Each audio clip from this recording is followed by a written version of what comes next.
Albayk, Madina Munavvaradamiz.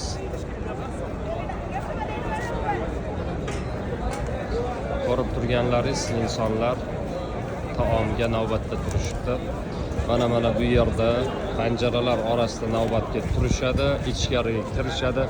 To'lov qilish uchun yana ko'rib turganlaringizdek navbatda turishadi. To'lov qilib chek olganlardan keyin yana ovqatni olishlik uchun yana navbatda turishadi. O'z vaqtida biz ham xuddi shunaqangi Albayk uchun 1 soat, 2 soat umrimizni zoya ketkazganmiz.